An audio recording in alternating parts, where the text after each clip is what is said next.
Remember those memories back when you were a child? Simple memories like staying up all night with your friends, talking about dumb conspiracies, or just playing video games till your heart's content.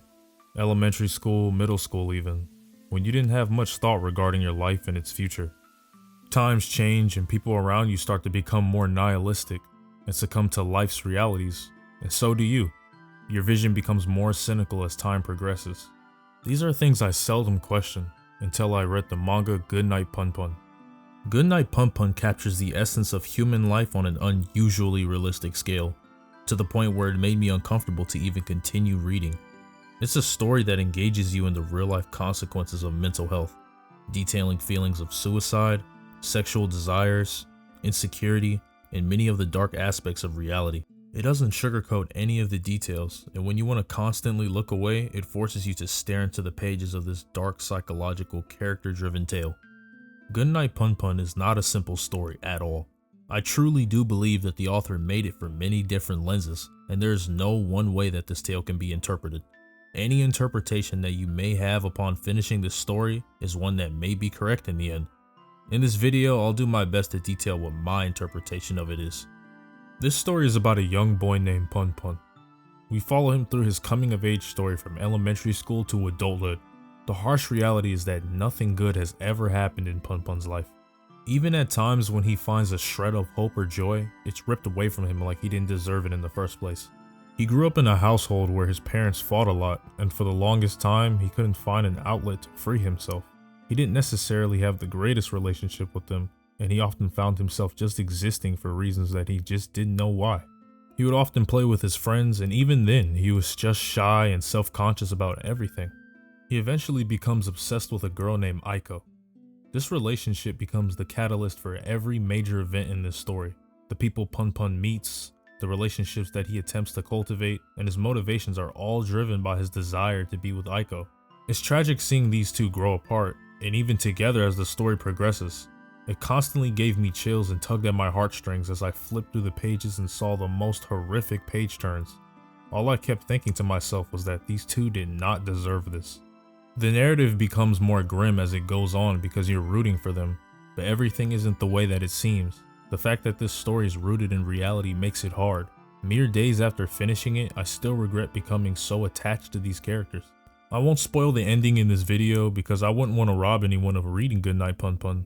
It's a masterpiece through and through, and it's probably the most tragic seinen manga I've ever read. Although Punpun and Aiko are the main characters of this story, there are a plethora of other characters that are living through the chaos, like Sachi, struggling through her depression and working her day job following her dream, or Yuichi, Punpun's uncle, contemplating sitting on train tracks because of the guilt and shame that life has brought him on a day-to-day basis. One thing I forgot to mention is that Punpun and his entire family are humans, but in the story, they're drawn like birds. My interpretation is that the author wanted to simplify him as a character so we can find some sort of comfort, easiness, and maybe even relatability to his character. Goodnight Punpun is big on visuals, and he uses it to enhance story elements. There's times where I may not have understood what the author was trying to convey until I flipped through a page and realized exactly what he was trying to tell me. For example, a recurring theme through this story is the existence of God. Some people believe in him and some people don't. Punpun has his own interpretation of who God actually is. He's drawn as this hyper-realistic figure smiling back at him. As a kid, Punpun would say a chant and he would appear, often trying to serve as comfort. But as time went on and Punpun became an adult, this figure served as his darker thoughts, and sometimes the face resembled a frown in the midst of the chaos. It was sad to see Punpun descend deeper and deeper into his own darkness, and his own depression. God would try to coax him into doing horrible things, eventually becoming more forceful and aggressive. There's a point where Punpun stares into a mirror and he only sees the face of God, becoming the entity himself. Another example of a visual change is Punpun himself. His art style changes drastically throughout each point in his life, even becoming a triangle at some point. Some of my favorite changes were the small moment-to-moment ones, like his face, or a man with just a straight-up Hiyotoko mask for no apparent reason. Toward the end of the story, Punpun is drawn with a realistic human body, with a long dark head and horns at the end. This was to signify his depression and the darkness that fully engulfed his being. It's almost like as a reader, we didn't even recognize him anymore. He went from being a small, cute bird to an evil-looking monster we can hardly even recognize.